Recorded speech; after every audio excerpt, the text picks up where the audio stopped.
Hi, my name is Kelly. I'm an alcoholic. What song did you pick? Oh, that's a good one. Yeah.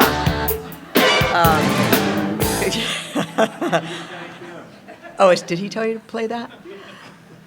Clarification, I am no longer Kelly R. I am now Kelly, and I say McG because there is another Kelly Mick who has a sobriety date close to mine. So it's Kelly McGregor now. My sobriety date is April 3rd, 2012. And whew, let me just take a sip for a minute and buckle up. What a day this has been for me. I have to tell you, my morning started out with an amazing experience, standing with thousands of people in solidarity on a common cause, and it was a magnificent spiritual experience for me today. And then I get to come here tonight and share my experience, strength, and hope at this meeting as a sober woman, and that is a gift. It is such a gift. And I heard a woman say, actually last night, now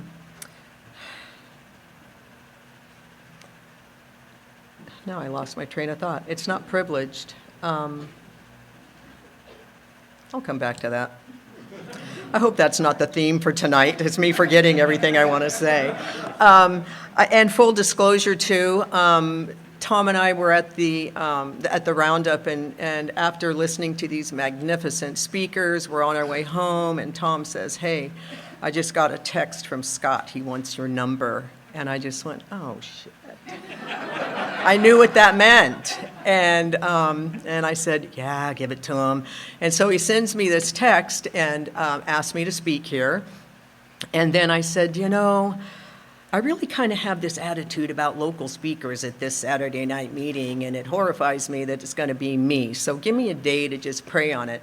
And so, of course, as I'm thinking about it, I hear the voice of my beautiful sponsor in my ear always that says, "Service work is never convenient."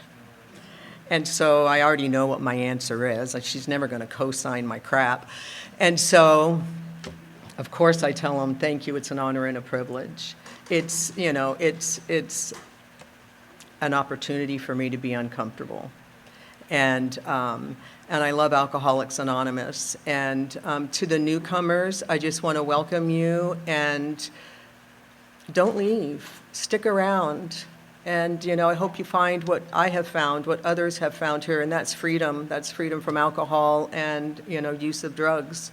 So welcome, and congratulations to JK for 10 years. So what it was like, I grew up in the Santa Clarita area when it was called Saugus, Newhall, and Canyon Country. We lived in Saugus up Bouquet Canyon. It was very rural, very small environment. And I had a great childhood. I did not grow up in an alcoholic home. My parents were hard workers. My dad was self-employed. My mother was a stay-at-home mom. There were 4 children. I was the third daughter, and then there was a boy that came after me. And we had a pretty easy, stable home life. And like I said, my mom was a stay-at-home mom, and we were well provided for. We grew up in upper middle class, so to speak. But from a really young age, I just felt like I didn't belong with those people. I felt like I was different than them, and I don't know why. We were pretty brutal with each other. My family, our dinner fodder would be, "Oh, Kelly's probably going to be the one that drinks and smokes and does drugs." And I'm like, wow, really? Where did that come from? Or, we would just pick on each other, and we weren't very kind, and our parents really didn't interfere and stop it. And so I sort of clung to this messaging that I got from an early age from my family that, why do you hang out with those kids? Why do you do this? Why do you dress like that? So I just felt less than. I felt like I didn't fit in with them. And so in my early teens, I was 13. Well, actually, my first experience with alcohol was I was maybe 8 years old, and I can remember my mom had a glass of wine on the counter, and an ashtray with a cigarette in it, and I just kind of bellied right up to that and took a puff and took a sip, and I didn't feel any of it, but I knew I was being bad, and I liked that feeling. I knew it was wrong, and I liked it, and that was like the beginning. And then when I was, at 13, and, all my friends were starting to like boys and have boyfriends, and that terrified me. I was scared to death of boys. I don't know why. Well, I do now. But, and so I'm at a friend's house. Her parents are gone, and they live up in this big, beautiful ranch, and her parents are gone. And for some reason, we decide, I don't even know how it happened, but we're sitting in front of her dad's bar, and we're just hitting everything we're not mixing, we're just swigging off the bottle. And with that first drink, as it went down, I felt like I could exhale. I felt like the tightness of that spring in my gut just relaxed. And then we got on the phone and called boys, and I was all flirty, and from that age on, that's what it took for me. Alcohol before boys, right? To get that liquid courage. And so it was drinking it, on the weekends, before the dances, and of course I threw up all over this girl's house and felt like shit the next day, but I couldn't wait to do it again. I couldn't wait to have that feeling again of bigger and better, I guess, is what I felt like. And shortly after that, maybe by the time I was 14, I was introduced to cross-top mini whites, and that was my jam right there. And I didn't take them because I liked how they felt. Really, I took them because the messaging at the time was, if you take this, you won't want to eat. And so that was, my cocktail for life, for a long, long, long time. And drugs are a big part of my story. I, a product of the 70s, and drugs and rock and roll were very prevalent at that time. And of course, it's always easier to get your hands on drugs than alcohol when you're 14 and 15. And so, that was just how I rolled. And I got my first boyfriend at 16, and that's when things started escalating for me in my drug use. He was a drummer in a rock and roll band. He was really good too. And yeah, they were epic in our little town of Saugus and Newhall. And well, I mean, they did. They played at the Palladium and stuff like that in the 70s. They were a good band. But that's when I graduated to, psychedelics and more weed and more alcohol, and always feeling like I needed that to fit in. And without it, I didn't. And I always tried to control my usage because I didn't necessarily like being out of control. I didn't like being so drunk that I was sloppy and throwing up and out of control. And so I did my best to control that stuff. So if I was, going to be drinking, then I might have to take one of those little white cross things, and then I could drink a little bit more. And I did that for quite a while. And was in that very toxic relationship with that drummer, and it took me about 3 or 4 years to get out of that. And I actually did I worked for a moving and storage company, and I did my first geographic, not knowing what the hell that was until I got here. But I had lost my job, and I worked for a moving and storage company, and broke up with the drummer. And my job, it was going to be a union shop, so I got laid off from that job, and I decided to move to Kansas, Wichita, Kansas, because my sister had just been there, and I thought this would be a fun thing. I'm 21, and I'm going to go live in the Midwest. But before I do, I'm going to go with my trucker friend, who was a Mayflower driver, and I was his helper. So for 3 months, I'm on the road, drinking and drugging in a big old semi. I was driving a 18-wheeler on my way to Kansas. Who the hell does that? I mean, people warned me before I left. People don't leave California to go to Kansas. It was short-lived, but in that short amount of time, I found another stellar man that would be my go-to. And, I graduated from the drummer to the coke and Quaalude dealer. And I seemed to gravitate to those guys that would provide me what I needed. And not knowing this at all, not knowing that it was a problem, feeling like, this is the 70s, everybody gets high. Everybody's getting loaded. I'm working, I'm supporting myself, but I like to get high. And in high school, too, I kind of felt like a nomad. I felt like I didn't fit in there either because I liked the jocks, but I liked to get high, too. So there was that conflict still, nomad, not fitting in between, my peers. So I hung out in Kansas and did a little bit of wreckage there, lived with my sister, and then I finally had to run away from the drug dealer and came back home to California. And in the process coming home, well, he kind of followed me and hung around for a little bit, but I had to break up with him too.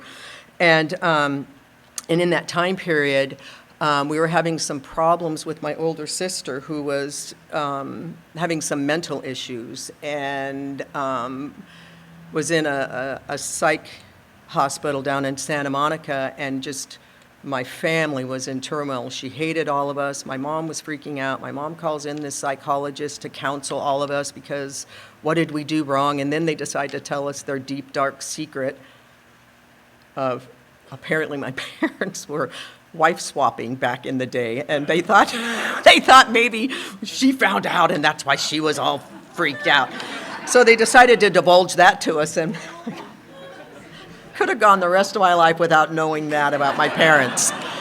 But anyway, so my mom calls this man in to come in and have like therapy with the family, and he's talking to my brother and I, and then he pulls me aside and he starts asking me all these questions, and do I use drugs? Do I drink? Do I do this? And blah, blah, blah. And I tell him yes, and he just calls me out. He says, "You're a drug addict." And I'm like, I work. I don't buy drugs. I have a job. I have an apartment. I'm supporting myself. He goes, "No, you align yourself with people that are going to provide you what you need." And so he challenged me to go 90 days without sex, alcohol, or drugs. And I thought, I got this. And so I did. So I started really getting into like getting healthy and reading self-help books, and I was abstinent for 90 days. And he never suggested anything about 12-step recovery to me. So at the end of my 90 days, I went, graduated, I'm good. But there was a shift that happened with me. And I was working for another moving company, and I met a guy there. But this one was different. And he was, because he didn't do drugs. And I thought he was a great guy. And he was a hard worker, and he was kind, and he wasn't, what I was used to. And so we dated for a short time, and I married him. And we got married, and of course, I started drinking again, and completely overshooting the mark when I did drink. And I never let go of my little diet aids, but I quit using everything else. No more Quaaludes, no more acid, no more any of that stuff, and settled down and started a family. And we moved here to Ventura and started having our children, and just, got immersed into the community here. And I continued to monitor and control my usage, my drinking, my my diet pills, and I didn't think those were a problem because that was medicinally needed for me, even though I was not overweight. But in my mind, I thought I needed these to, and man, did I have a clean house and a really manicured lawn. I am not kidding you. My neighbors would go, "No, I wish my wife was doing that." And I'm like, "Yeah, I bet." And so I started having my kids, and that was stressful too. And there would be days when there might be some cough syrup in the fridge, and what mom doesn't need a little pick-me-up, and I take a swig off the codeine cough syrup, and maybe take a little more of those Vicodin after a dental treatment, but I never was like hooked. It was just a continued numbness. I needed to feel numb, to feel like I fit in my body. And I did this for the majority of my life. And raised our kids, going to, local high schools here, very involved in the community and their sports, and, team mom for volleyball and softball, and, one of my daughter's teams took nationals, and it was really an amazing, fun life, but I still had to stay numb. I mean, I could not watch my kids at the ball field because one was a pitcher, one was a catcher, big, high-pressured, positions. And I would have to have, my solo cup with some wine, and then I took kava kava. I don't know if anybody knows what that herb is. It doesn't work, but it's supposed to be like a Valium. But anyway, so I just had to coast and be comfortably numb, overshooting the mark sometimes, but I never had that craving, and I did not have that obsession at the time. And I was married for 20 plus years to this man, and shit started going sideways. Truthfully, at about 10 years, things got pretty bad, and there was infidelity in our relationship, and sort of got through that, really just numbed out through it, didn't deal with it, numbed out. And then as my kids got older and went away to college, and at that point, my marriage dissolved. We were done. And that's when I decided that I had paid my dues. I had raised my family, I had raised my children, I had raised a husband, and now it's time for me to take care of me. And I am not kidding you, in a nanosecond, I just reverted right back to 1975 and hanging out and behaving just like I did back in the 70s. I end up reconnecting with an old boyfriend. It was my best friend's little brother. And he found out that I was single, and he actually located me. But he was bad news, too, and I loved it. He had the fast car, he had the boat, he had the motorcycle, and, he's got these Harleys, and I'm digging the shit out of that. And the next thing you know, I'm gearing up.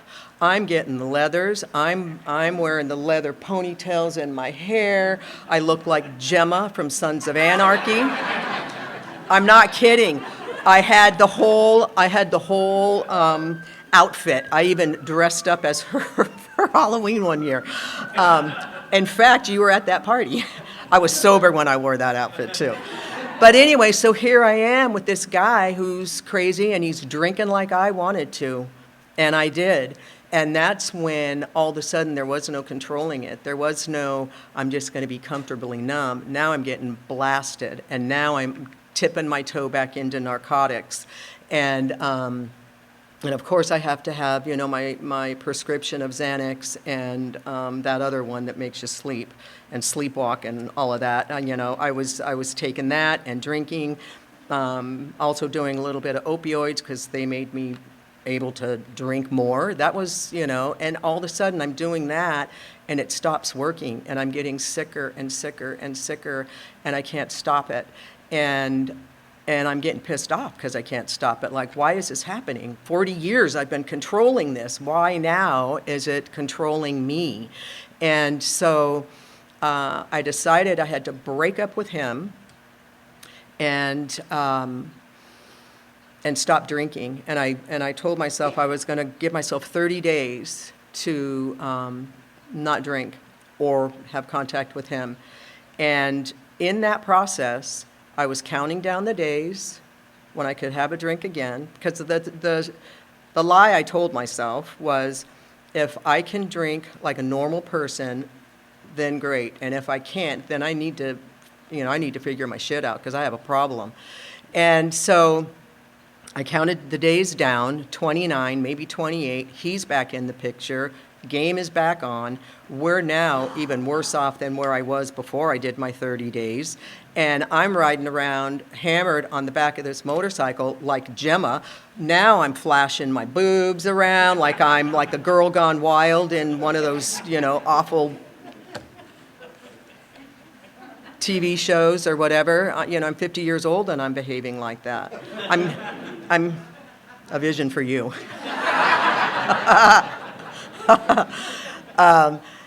I'm getting high with my kids now. This bozo is selling my future son-in-law opioids, unbeknownst to my daughter. I had to make an amends to that. And then now I'm just circling the drain. I'm bouncing on bottom, and I don't know what to do. And before I get to that, I had also taken my kids on a vacation. My older daughter graduated UCSB. Dad's out of the picture now. Woohoo! He gone. We're having fun. Because he was not very fun on vacation. My daughter will vouch. He was like so serious all the time. And it was like, anyways, so I take my girls to Cabo, and we have this really beautiful place that we're staying at, and it was low attendance, so they just upped us right up to a penthouse, and we get in there, and there's the bar. First thing I did with my underage children, tequila, we're shooting tequila, and I'm getting drunk now with my kids in Mexico. And unbeknownst to me, because I'm drinking a bucket of Coronas on the beach and not paying attention to what my underage daughter is doing, and she's at the bar hammering down Bloody Marys to where she's so wasted, I couldn't even tell how wasted she was because I was not in control. And we decided it would be a really good idea to go snorkeling. So we take a boat, we go out. And now her, she's, as time passes, she's getting drunker and drunker. And she's like, we get out and we're in the water, and I just watch her, and she just beelines it to the beach. Thank God it wasn't that far. And she just plants herself, and we're all, look at Lana, laughing. And then it's time to go, and I had to literally go and get her and dump her in the boat. And it's a miracle she didn't have alcohol poisoning.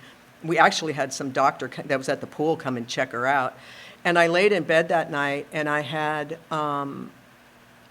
pitiful and incomprehensible demoralization, and I didn't know what that was either then. But I was sickened to myself. This could have been a massive tragedy in another country, and what the hell am I doing? And, but that didn't stop me, and it didn't stop any of us, and the next day, it's just back on. And so, we get home, and my kids go on their way, and my younger daughter goes back to school, and she contacts me and tells me that she went to a counselor, and they told her she needed to go to these meetings because she was having really high anxiety. And I said, oh, okay, wow, what kind of meetings? She goes, well, they sent me to Alcoholics Anonymous. And I said, really? Up on the campus at Santa Barbara. And I said, you really think you have a problem? I don't think you have a problem. Do you maybe just need a tune-up or something? I didn't even know she really drank because she was so covert. She would just go in her room and hide. And then she wasn't living with me either. So she said, no, Mom, I'm an alcoholic. And I'm going to AA meetings. And I'm like, I'm really proud of you, honey. That's great. Okay. But then when she comes home, I'm still, drinking and trying to get her to drink with me. And so again, hovering around the bottom, bouncing. And then I finally hit my breaking point. And I realized that I'm drinking every day. I can't stop it. I'm mixing meds with my alcohol. I'm going to end up like Heath Ledger, Whitney Houston, any of those people that were doing the same cocktails that I was doing. And that is not what I want for my life. I need to do something. So I called my daughter, who was 22 years old, and said, can you take me to one of those meetings? And so she said, there was a long silence. And then she said, okay, and she invited me to a meeting up in Santa Barbara. It was actually the one on Harbor there. I think it's Start Your Day Right. And I went there and I didn't identify because I can't even, I mean, I can feel that feeling today still, how out of body I was and how out of control I was. But I can't, like, put a word to it. It was just undescribably painful. And so I didn't identify at all. I was just, I just heard wonk, wonk, wonk, wonk, wonk. And, but I did call a friend when I got home, and she hooked me up with another girl that met me at, damn, I never think I'm going to even do, anyways. I might run out of time. Anyways, I meet this woman, and she shares her experience, strength, and hope with me. And, and I'm listening to her, and I'm like, I'm not sure if I'm an alcoholic or not, but I know that I can't control my drinking right now. And she said, go to this Tuesday meeting. I'll try and meet you there. And so I did. It was a women's meeting, the Tuesday Women's Candlelight meeting. And I drove myself. It's still, when I think about that, I got in my car. I drove myself to this meeting, not knowing what to expect. At first, I was terrified I was going to see somebody in the community that I knew. I sat in my car, and then I just went in. And it was still a little bit dark, and so I sat in the back row, and I just got real low. And I didn't see any of the adults that I knew, but I saw a few of their kids in that meeting. It's true. And so in that meeting, you go around and you raise your hand and you say your name and you say your length of sobriety. And the first time you go around, I think they're asking for people that are new. And then the second time you give your length of sobriety. And I raised my hand and these words came out of my mouth. My name's Kelly and I'm an alcoholic. I have 7 days today. And that for me was that spiritual experience where I was overcome, it was out of body, my hand going up, making that kind of public announcement of self after 40 plus years of denial and hiding was so profound, and I'll never forget it. And you know how it is, the men are probably the same, but in the women, when you're new, we like to circle the wagons and get all around and get your name and get your number. And this one gal, I will never forget her. And, she asked me how much time I had. And she said, okay, this is a disease of the mind and the body. And she's explaining everything. And she says, you're probably going to start feeling a little squirrely. And I said, oh, my God, I know. I have been. Thank God I have my Xanax. True story. True story. And she's like, oh, no, honey. No. We don't get to do that. Nothing mind-altering. And I said, okay. I said, okay. Like, I had never not taken anything, but I listened to her because she's here. She's waving at me right now.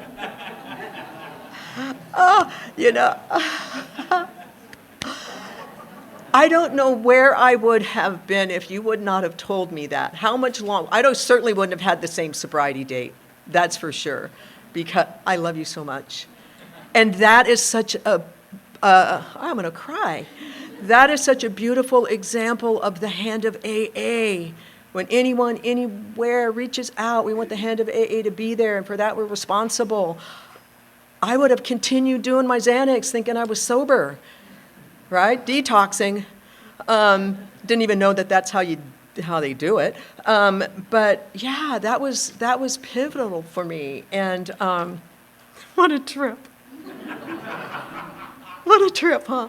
I hardly see her in meetings. Anyways, and now I lost my train of thought. So here I go. I am committed now.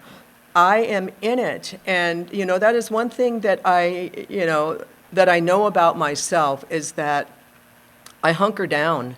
I get her done. And I came all the way in, and I sat all the way down. And I did what you told me.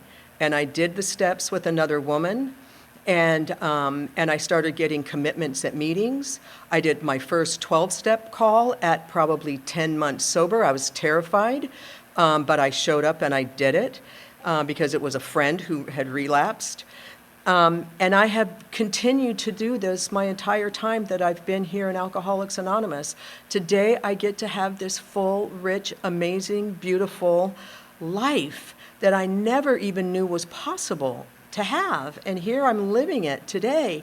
And all because of Alcoholics Anonymous. The steps have saved my ass. I was a little resistant on some of them. I mentioned that my marriage had ended and there was fidelity in my marriage. So of course, when I had to get to 9, how do I owe that an amends? How do I owe her an amends? How do I owe him an amends?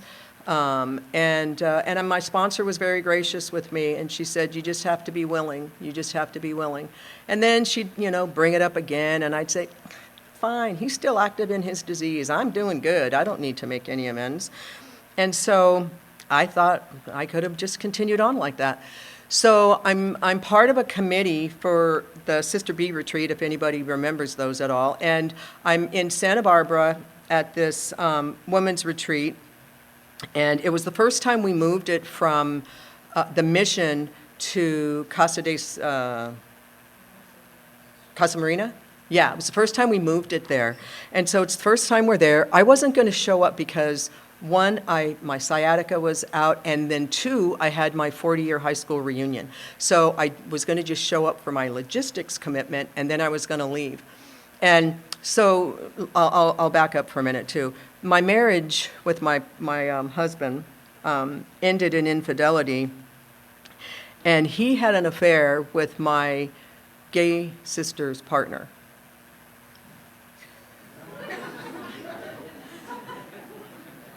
Want me to say it again? My husband had an affair with my gay sister's partner. Their relationship dissolved. My sister didn't tell me, and he sure as hell wasn't going to tell me. Anybody who knew about it. So years had passed before I found out, and then obviously we got, our marriage dissolved and blah, blah, blah, blah, blah. So I'm at this retreat, and I'm logistics coordinator, which means, getting people's luggage out and telling them where to go. And so I see this flash go by me, and intuitively, I didn't know what it was, but I did, and I just started running after it, and it was her. She was at the women's retreat in Santa Barbara, and I'm running going, why am I running? What am I going to do? What am I going to say? Why is she here? Is she going to be here all weekend? Because she's one of us. And I'm yelling at her, yelling her name, and she finally stops, and I said, what are you doing here? And she said, I come here once a year for respite. I come up here to get away from my family, and I'm on my way to schedule a massage. Why are you here? I said, well, I'm sober now, and I'm part of a women's retreat. And it was in that moment when I saw her, and I said, I just need you to know I forgive you for what happened, with you and he whose name we won't mention. And I forgive you for that. And actually, I'll go a little further than that.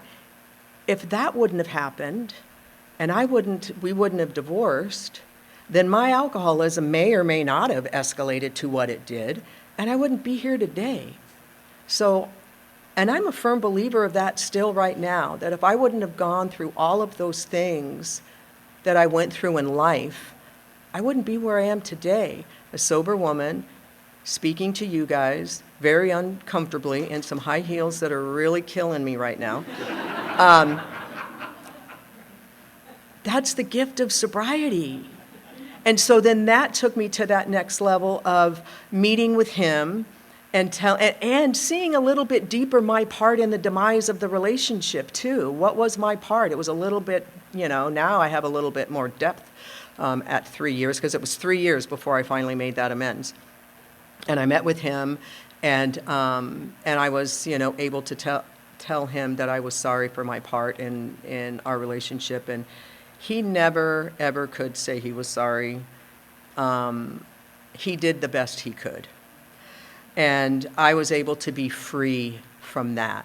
I was able to be free from hating her, hating him. He's still the father of my children. And we did pretty good. We co-parented still fairly well after our divorce. But he was diagnosed with terminal stage 4 cancer, colon cancer.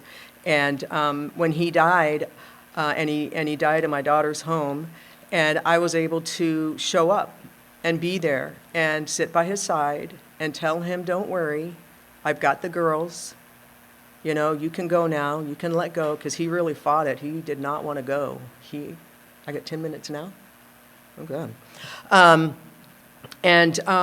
But I got to sit there and pray and play the kind of music I like to play, which is, you know, woo-woo, and just light candles and let him go and let go of all that animosity and all that anger and comfort, you know, somebody that created a lot of pain in my heart, and be there for him when he died. And that's another gift that I've received here in Alcoholics Anonymous. And they're numerous. I've you know, my sponsor and I took a spiritual, right after he passed, actually, we took a trip to Bali, a woman's goddess retreat, and it was amazing. It was, again, very spiritual. And he was there because every connection I had, very first person I met, a woman, she gives me her name. She says, oh, I said, yeah, where are you from? Oh, I'm from Washington. You probably haven't heard of the place. It's called Blaine. I said, yeah, I've heard of it. My ex-husband, he just passed away. He just bought a house there. I've heard of Blaine. And then the next girl I meet is from, you know, another place. You probably never heard of Adelaide in Australia. Yes, my ex-husband had family there. I've heard of that. And then there was one other thing. And then the whole coup de grace for this, he is here trying to maybe say he's sorry in his own way. I'm at a temple, and we're in a prayer position, and I'm praying, and I open my eyes, and there's a blue dragonfly in my lap looking right at me. And I'm like, Jesus, what is it going to take? Okay, I see you. I see you, I hear you. Is that, I'm sorry? I'll take it. And I actually had to look that up, too, you know, very specific, blue dragonfly, and it means a lot of things, but one of them is a visit from someone who's passed. So these are the experiences that I get to see and feel, and you know, I get to feel now without taking a pill, without taking a drink, without numbing through it. I get to feel, and when I do, I get to grow, and that's been my experience here. You know, Scott said something really cool to me today, something about growth in fear, because this is not something that's easy for me. I don't like it. I get really nervous. I'm uncomfortable. And then once I start, I can't shut up. But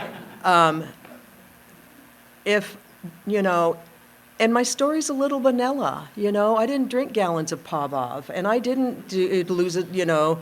I mean, there's a friend of mine that was living that life at the end, or, you know, I didn't go to rehab. I didn't lose anything. But I had a hell of a lot to gain when I got here. I'll tell you that. And then I'm going to close with, I love all these synchronicities that happened to me in sobriety.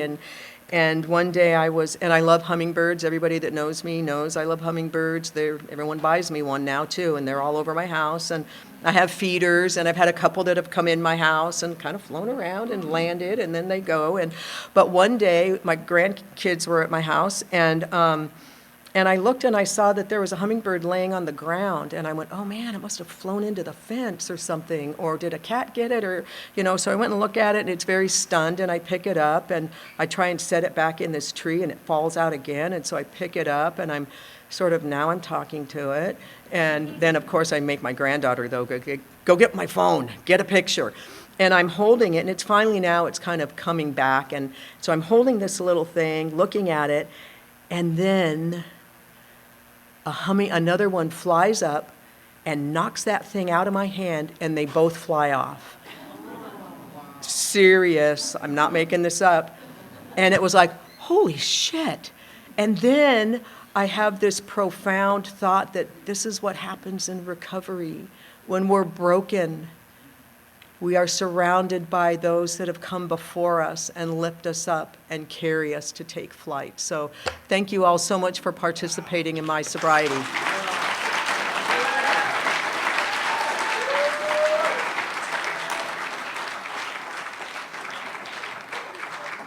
Wow, I'm Harold, I'm an alcoholic. Let's thank Kelly once again.